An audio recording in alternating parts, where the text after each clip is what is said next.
আসসালামু আলাইকুম। হবিগঞ্জ জেলার প্রধান সমন্বয়ক জুলাই যোদ্ধা মেহেদীকে গ্রেপ্তার করেছে পুলিশ। আপনারা জানেন, একটি ভিডিও কিন্তু সোশ্যাল মিডিয়ায় বেশ ভাইরাল হয়েছে। সেখানে আমরা দেখতে পেয়েছি মেহেদী পুলিশকে বলতেছিলেন তার জুলাই আগস্ট রণাঙ্গনে যুদ্ধে তার সাহসিক ইতিহাস। আম, সেই দীর্ঘ কথোপকথনের পুলিশের সাথে দীর্ঘ সময়ের কথোপকথন হয়েছে, সেই কথাকে সামান্য কয়েক সেকেন্ডে কাটছাঁট করে ভিডিওটি ভাইরাল করেছে একটি নির্দিষ্ট গোষ্ঠী, যাদের উদ্দেশ্য হলো জুলাইকে কন্ট্রোভার্সি করা এবং জুলাই যুদ্ধ যারা সমন্বয় যারা তাদেরকে গ্রেপ্তার করা, তাদেরকে মানে কি বলবো, এই বিষয়গুলো নিয়ে আসলেও আমি একটা উদাহরণ আপনাদেরকে টানতে চাই। ৭১ জুলাই কখনো আমি এক চোখে দেখি না। একাত্তরের জায়গায় জুলাইয়ের জায়গায় ২৪ যেটাকে বলি আমি। দুটার গুরুত্ব দুদিকেই। ৭১ অনেক বড় ইস্যু, সেখানেও শত্রু পক্ষ হানাদার বাহিনী ছিল।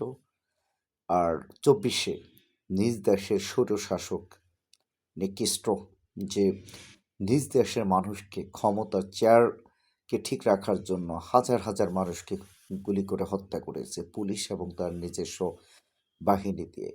তো মেন বিষয় হলো যে ৭১-এর রণাঙ্গনে আমাদের বীর মুক্তিযোদ্ধারা বিভিন্ন প্রোগ্রামে, বিভিন্ন গল্পে, বইতে, টক শোতে তারা বলে থাকেন যে আমরা ৭১-এ এরকম আমাদের অভিযান ছিল, আমরা গেরিলা বাহিনী হয়ে অনেকগুলো হানাদার পাকিস্তানিদেরকে ব্রিজ ফাটিয়ে দেই, হত্যা করি।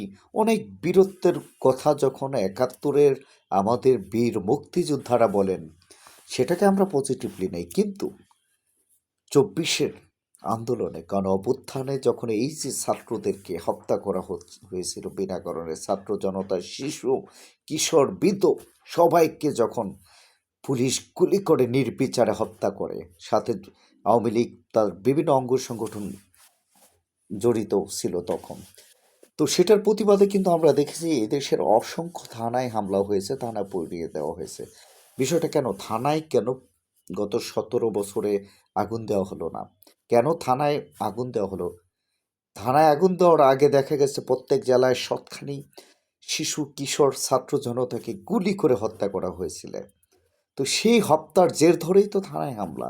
এবং যেখানে কিছু পুলিশ কর্মকর্তা যারা খুব বাড়াবাড়ি করেছিল তাদেরকে তাদের উপর প্রতিশোধ নিয়েছে ছাত্র জনতা। এখন সেই ঘটনাকে, সেই অবদানকে এখন যদি ওই জুলাই যোদ্ধা সমন্বয়ক তুলে ধরে, আর সেটার কারণে যদি সেই জুলাই যোদ্ধাকে